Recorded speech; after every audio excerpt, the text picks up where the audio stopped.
जय हिंद dear defence aspirants. Personal information questionnaire DIPR का फॉर्म 107 अल्फा जो कि अभी अपडेट हुआ है, क्या है पहले ये समझिए, उसके बाद मैं आपको ज़रूर और अच्छे से ये बताऊंगा कि इसको किस तरीके से बेटर या बेस्ट मैनर में भरा जाए। आप पहले एक चीज़ समझिए, इंटरव्यूइंग ऑफिसर, साइकोलॉजिस्ट, इन दो लोगों को ये फॉर्म दिया जाता है।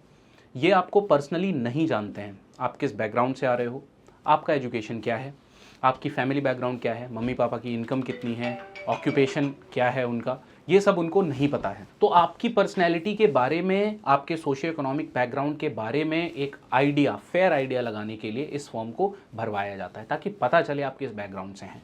फॉर एग्जाम्पल, आप बीटेक हैं एरोनॉटिकल इंजीनियरिंग में, तो आपसे ये सवाल पूछा जाना कि इंडिया का इंटरनेशनल रिलेशंस का काम करने का बेसिक प्रिंसिपल क्या है, शायद सही नहीं होगा। आपसे कुछ टेक्निकल सवाल पूछे जाएंगे कि फ्यूसलाज क्या है, डेल्टा विंग डिज़ाइन क्या होता है, आपने क्या सीखा है, तो ये रेलेवेंसी डिटरमिन करता है। अब चलिए देखते हैं, समझते हैं कि इस PIQ को आप बेहतर तरीके से या बेस्ट तरीके से कैसे भर सकते हैं। तो उसके लिए हम चलते हैं कि कंटेंट्स क्या हैं पहले। तो सबसे पहले ये देखिए, जैसा मैंने आपको बताया, DIPR questionnaire number 107 alpha revise 2023 में ये रिवाइज हुआ था।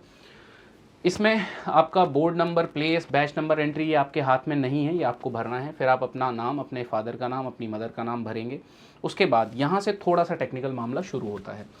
Place of present residence, place of permanent residence, place of maximum residence. तो आपको ये समझना है कि मान लेते हैं आपकी 20 साल की उम्र है, आपकी तीनों चीज़ें सेम हो सकती हैं। आप जिस गांव में रहते हैं, आप वहीं पले बड़े हैं, वहीं पे रहे हैं, तो तीनों सेम हो जाएगा। आप करेंटली भी वहीं रह रहे हैं। लेकिन कुछ लोगों के केसेस में, जैसे जो डिफेंस के वार्ड्स होते हैं, उनका ट्रांसफ़र होता रहता है, तो आपको ये समझना पड़ेगा कि प्लेस ऑफ प्रेजेंट रेजिडेंस, आप जहाँ अभी रह रहे हो, यानी कि एटलीस्ट पिछले 6 महीने से आप जहाँ पे रह रहे हो वो यहाँ पे भरना है। प्लेस ऑफ परमानेंट रेजिडेंस, जो आपका पैतृक निवास है, जहाँ आपके पिताजी दादाजी उनका निवास है, आपका जो गांव है, वो आपको भरना है। और मैक्सिमम टाइम आप कहाँ रहे हो सकता है जहाँ आप अभी रह रहे हो आप मैक्सिमम टाइम वहीं रहे हो, तो आपको वो भरना है। अब इसको ये समझिए, with approximate population of the place, place का अप्रॉक्सीमेट पॉपुलेशन लिखना है। जैसे आपके गांव का नाम है, कोई डिस्ट्रिक्ट है और स्टेट, तो गांव की पॉपुलेशन आपको लिखनी है। अब हम आगे देखते हैं प्लेस, इसके बारे में आपको कुछ चीज़ें प्रिपेयर करनी है, करनी चाहिए। वहाँ की हिस्ट्री, वहाँ का ज्योग्राफी यानी उसकी लोकेशन, अगर कोई रिवर है, पहाड़ है, वो, वहाँ की इकोनॉमी कैसे काम करती है, किस चीज़ पे ज़्यादातर निर्भर है। इसके अलावा वहाँ के कल्चर के बारे में और कोई दूसरी स्पेशल चीज़ जो उस जगह के बारे में हो सकती है। जैसे अगर हम प्रयागराज की बात करें तो यहाँ पे जो कुंभ मेला है, या यहाँ पे जो और भी हिस्टोरिकल साइट्स हैं वो। ठीक है, चलिए अब आगे देखते हैं। इसके बाद हम देखते हैं कि क्या क्या चीज़ें हैं आगे। आपसे आपका strict state, district, religion, whether आप SC ST OBC हैं, मदर टंग हिंदी या जो भी आपकी हो, डेट ऑफ बर्थ, और मैरिड, सिंगल या विडोवर, इसमें आप सिंगल ही होंगे, ये आपसे यहाँ पे भरा जाता है। जब अपडेट हुआ तो यहाँ पे एक चीज़ और आ गई, मैरिटल रिलेशनशिप ऑफ पेरेंट्स, वो साथ में हैं तो साथ में आप लिखिए, सिंगल हैं, सेपरेटेड हैं या डाइवोर्स्ड हैं। ठीक है, तो जो भी है वो आप लिखिए। और अगर सेपरेशन या डाइवोर्स हुआ है तो आपकी एज क्या थी, आप किसके साथ रह रहे हैं, अगर आप दोनों के साथ रह रहे हैं तो दोनों के साथ, और अगर किसी की डेथ हुई है आपके मदर या फादर की, तो आपकी एज उस टाइम पे क्या थी। ठीक है, अब हम आगे देखते हैं कि ये आपके फैमिली बैकग्राउंड के बारे में है। फादर, उनका क्या ऑक्यूपेशन है, फॉर एग्जांपल अगर वो गवर्नमेंट सर्विस में है तो उनकी इनकम पर मंथ क्या है, वो आपको लिखनी है। इसी तरीके से मदर, अगर फादर मदर नहीं है तो गार्जियन, और उसके बाद आपका बड़ा भाई, बड़ी बहन, छोटा भाई, छोटी बहन, उनका भी आपको ये इस तरीके से लिखना है। फेयर, ऑनेस्ट, कोई फेक करने की ज़रूरत नहीं है। Next comes your education record. अब यहाँ पे 10th में आपने कौन सा स्ट्रीम, जनरल स्ट्रीम होता है 10th में, फिर 12th में फिजिक्स, केमिस्ट्री, मैथ्स, बायो, जो भी आपकी स्ट्रीम रही हो, फिर ग्रेजुएशन में BE, BTech, BSc जो भी आपने किया हो, और post graduation if applicable. Institute का पूरा नाम, अब यहाँ पे वो नाम आता नहीं है, लोग इसमें एडजस्ट करने की कोशिश करते हैं। आप शॉर्ट फॉर्म लिखिए और नीचे स्टार बना के आप उस इंस्टीट्यूट का नाम लिख दीजिए। कौन सी बोर्ड यूनिवर्सिटी थी, किस ईयर में आपने पास किया, उसके बाद आपके कितने % मार्क्स थे, और डिवीज़न, फर्स्ट, सेकेंड, थर्ड, जो भी डिवीज़न आपकी रही हो। Medium of instruction English, Hindi या जो भी हैं, और बोर्डर या डे स्कॉलर, मतलब आप हॉस्टल में रहे हो या आप डेली स्कूल आते जाते थे वो। और उसके बाद कोई आउटस्टैंडिंग अचीवमेंट। रिमेंबर, यहाँ से गलती करना ज़्यादातर बच्चे शुरू करते हैं। आउटस्टैंडिंग अचीवमेंट यहाँ आपके एजुकेशन के रेफरेंस में बात हो रही है। आप स्पोर्ट्स में बहुत अच्छे थे, वो यहाँ लिखने की ज़रूरत नहीं है, उसके लिए आगे आएगा, आगे जगह है, मैं आपको बताऊँगा। ठीक है, ये अब हम आगे आते हैं फर्दर, पॉइंट नंबर 9, आपकी एज, ईयर एंड मंथ में ऊंचाई इन मीटर्स, प्लीज़ रिमेंबर, यहाँ पे लिखा हुआ है ऊंचाई इन मीटर, तो इन मीटर ही आप लिखिएगा। उसके बाद आपका वेट कितना है, try to see the BMI and try to get into the correct BMI range, ठीक है, वो आपको यहाँ पे लिखना है।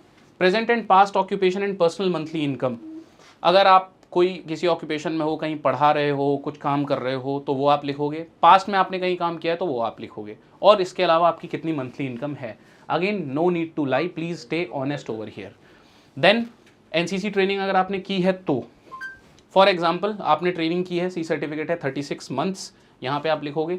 Wing, army, navy, air force, division, senior division, junior division, obtain certificate CBA जो भी है, कैंप अटेंडेड, आपने जो भी CATC किया हो या जो भी दूसरे कैंप्स आपने किए हों। इसके अलावा अब हम आते हैं स्पोर्ट्स पे, जो मैं पहले बात कर रहा था। ज़रूरी नहीं है कि आपने किसी यूनिवर्सिटी, कॉलेज या उस लेवल पे आपने खेला हो तभी आप लिखोगे। आपने लोकल लेवल पे भी खेला है तो वो आप लिखोगे, जितने भी हैं 1, 2, 3। Period of duration of participation, यहाँ पे अगेन गलती होती है। यहाँ पे आपको सिंपल लिखना है 2015 डैश प्रेजेंट, 15 से अभी तक आप खेल रहे हो, या 2015 डैश 22, कब से कब तक आपने खेला है। अगर आपने अपने स्कूल, कॉलेज, यूनिवर्सिटी को रिप्रेजेंट किया तो वो यहाँ लिखिए। और अगर आपकी कोई आउटस्टैंडिंग अचीवमेंट है, gold medal, silver medal at any level, वो आप यहाँ पे लिख सकते हैं। इसके अलावा point 12B12 Bravo, hobbies and interest, again very very important. Hobbies and interest ये ऐसी चीज़ें होती हैं जो आपके ऊपर कोई थोपता नहीं है, आप अपना खुद का इसको चूज़ करते हो, है ना। तो मान लेते हैं कि आपने लिखा है कि reading books is your hobby, write it, but again please be ready to face certain questions like how many books have you read, what is the genre you like, who is your favourite writer, publisher, आपने कौन सी books आपको ज़्यादा interest जो है वो create करती हैं आपके लिए, and so on and so fourth. इसके अलावा फिर अब यहाँ पे participation in extra curricular activities, जैसे आपने कभी ब्लड डोनेशन कैंप ऑर्गेनाइज कराया हो, आपने कभी कोई फेयरवेल ऑर्गेनाइज कराया हो, या कोई और एक्टिविटी, स्वच्छ भारत मिशन आपने कहीं पे श्रमदान कराया हो तो वो, और उसमें भी अगर कोई आउटस्टैंडिंग अचीवमेंट है तो वो आप यहाँ पे भरेंगे। अब एक और ये आता है, position of responsibility offices held in NCC, scouting, sports team, extra curricular group and other fields. कहीं पे भी आपको जब पोजीशन ऑफ रिस्पॉन्सिबिलिटी दी गई है, जैसे house captain, vice captain, NCC में आप सीनियर कैडेट कैप्टन, या आर्मी NCC है तो SUO, UO, ये सारी चीज़ें आपको यहाँ पे लिखनी हैं। और आपने लिए हैं वो लीडरशिप रोल्स, उनको लिखिए। उसके बाद नेचर ऑफ कमीशन, आप जिस एंट्री के लिए जा रहे हो, जैसे ND, ATS परमानेंट कमीशन है, CDS, OTA short service commission है। चॉइस ऑफ सर्विस, आप जिस भी SSB में जा रहे हो, नेवल SSB में जा रहे हो तो नेवी, एयरफोर्स SSB में जा रहे हो तो एयरफोर्स, आर्मी SSB में जा रहे हो तो आर्मी। ये आपके प्रीवियस अटैम्प्ट्स हैं। अगर आपके 4 अटैम्प्ट्स हैं, 5 अटैम्प्ट्स हैं तो उनको आप यहाँ पे लिखेंगे, अगर नहीं है तो यहाँ पे आप N/A कर देंगे। इस बार कोस्ट गार्ड को भी, मतलब ये जो नया फॉर्मेट है इसमें कोस्ट गार्ड को भी यहाँ पे ऐड किया गया है, तो वो आपको यहाँ पे लिखना है, सीरियल नंबर, कौन सी एंट्री थी वो, जो भी CDS, OTA या जो भी एंट्री थी, FCAT एंट्री, और वो यहाँ पे SSB था, NSB, नेवी का था तो NSB, एयरफोर्स का था तो FSB, SSB का था तो SSB, और अगर कोस्ट गार्ड का तो वो कौन सी जगह थी, कौन सी डेट थी, चेस्ट नंबर और बैच नंबर। इसमें भी थोड़ा कन्फ्यूजन रहता है, अगर आपको चेस्ट नंबर और बैच नंबर याद नहीं है तो कोई बहुत बड़ी बात नहीं है, आप वहाँ पे आप उसको ब्लैंक छोड़ सकते हो, ठीक है। So that was about your PIQ। इसको सावधानी से भरिए, please don't take it casually, ये बहुत इंपॉर्टेंट डॉक्यूमेंट है आपके लिए। और अगर कोई डाउट आपको है, please ask me in the comment section, I will reply. Thank you so much, all the best, जय हिंद।